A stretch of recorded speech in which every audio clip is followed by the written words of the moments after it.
जब भी हम पता करते हैं एनईपी के बारे में तो उसमें सबसे बड़ी चीज़ निकल कर आती है नया स्कूल स्ट्रक्चर। यानी स्कूल में जो 10+2 चलता था उसे बदल दिया गया है। काफ़ी बीएड के सिलेबस में भी ये पूछा जाता है, सीटेट में भी पूछा जाता है। छोटी छोटी बातें हैं जो हमें कंफ्यूज कर देती हैं। तो आज की वीडियो पूरा देखिए, मैं आपको डिटेल में बताऊंगा एक एक चीज़ जो आपसे पूछी जा सकती है। आपको पूरा टॉपिक आराम से सीधी भाषा में समझ में आ जाएगा। तो नमस्कार दोस्तों, मैं हूं संगीत शर्मा। चलिए शुरू करते हैं आज की वीडियो।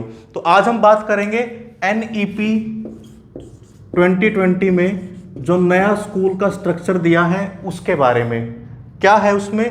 पहले फाउंडेशनल एज है, यानी फाउंडेशनल जो पहला स्टेप है उसको 5 साल उसके लिए डिवाइड किए हैं, 5 साल। अब इस 5 साल को भी 2 पार्ट में डिवाइड किया है। फाउंडेशनल स्टेज में 5 साल है, ये 3 और 2 भागों में बटी हुई है। पहले जो 3 साल हैं उसे हम प्री स्कूल, आंगनवाड़ी, बाल वाटिका इस नाम से जानेंगे। अब आप एक बात ध्यान दीजिए, इससे पहले भी प्री स्कूल का कॉन्सेप्ट था लेकिन प्राइवेट स्कूल में था। सरकारी स्कूल में सीधा बच्चा आता था पहली क्लास में। लेकिन एनईपी के बाद ये एक बड़ा चेंज हुआ है कि फाउंडेशनल स्टेज को, जो बच्चे की बिल्कुल प्रारंभिक अवस्था होती है, बिल्कुल बेस होता है, उसे 2 भाग में डिवाइड कर दिया।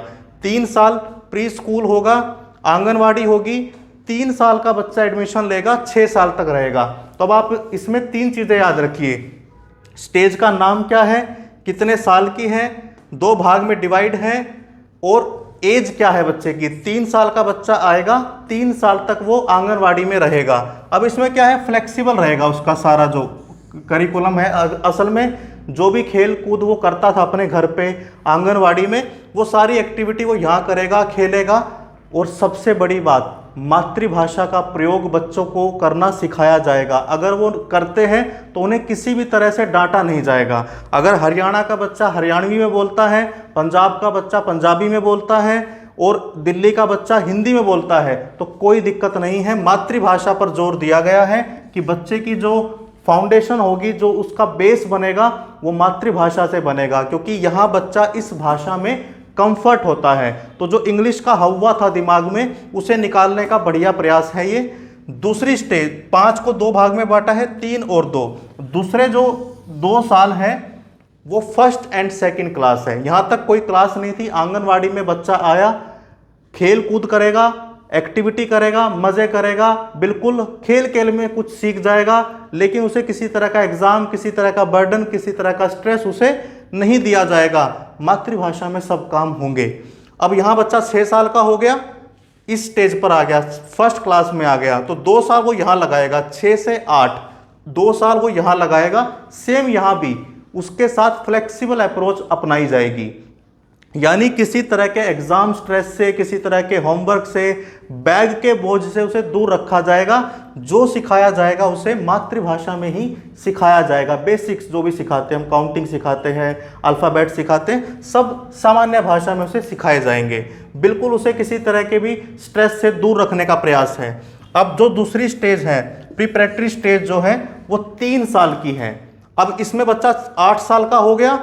यहाँ बच्चा आया 8 साल का तीसरी क्लास में, तीसरी से 5वीं क्लास तक, यानी 8 से 11 साल तक की एज में वो 3 साल लगाएगा इस स्टेज पर। अब यहाँ पर क्या होगा, स्किट उससे कराई जाएगी ताकि वो इंटरेस्ट ले और उसके जरिए उसकी लर्निंग हो।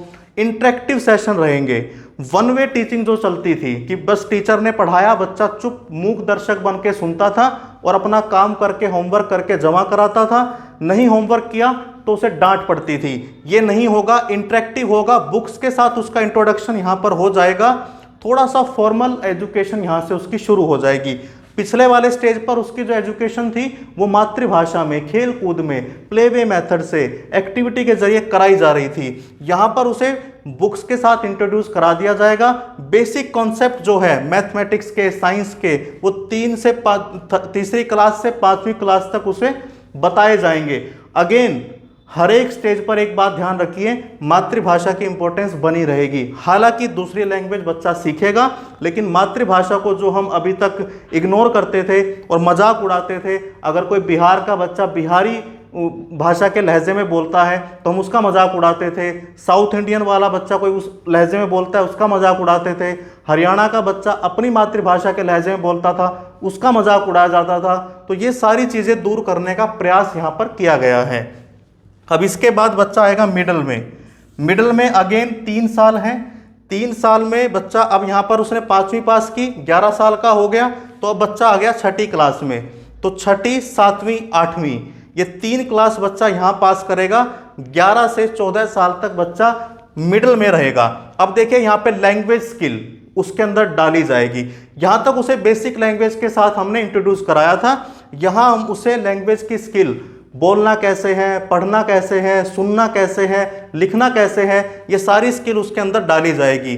फिजिकल एक्टिविटी के साथ बच्चे को जोड़ा जाएगा, फिजिकल एजुकेशन उसको दी जाएगी, क्योंकि फिजिकल एजुकेशन पर भी ध्यान दिया गया है। ऐसा ना हो कि बच्चा किताबी कीड़ा बन जाए, पढ़ता रहे और उसका फिजिकल डेवलपमेंट ना हो पाए, तो वो भी जरूरी है। आर्ट के साथ उसे जोड़ा जाएगा, क्योंकि अब तक हम आर्ट को थोड़ा निगलेक्ट करते थे, इग्नोर करते थे, वो नहीं किया जाएगा। मैथ्स और साइंस का बेसिक कॉन्सेप्ट था तो उसका थोड़ा सा हाई लेवल यहाँ पर आ जाएगा। और यहाँ पर मेन जो बात है वो है कोडिंग, बच्चे को कंप्यूटर कोडिंग बच्चे को सिखाई जाएगी, क्योंकि ये आने वाला फ्यूचर ये है। अब आप देखते हैं कि हर कुछ AI पे, आर्टिफिशियल इंटेलिजेंस पर निर्भर हो गया है। इवन YouTube पर हम ये वीडियो देख रहे हैं तो इसमें भी एल्गोरिदम इसका काम करता है। एप्लीकेशन हर कोई टीचर अपनी बना रहा है, हर कंपनी अपनी वेबसाइट, अपनी एप्लीकेशन बनाती है।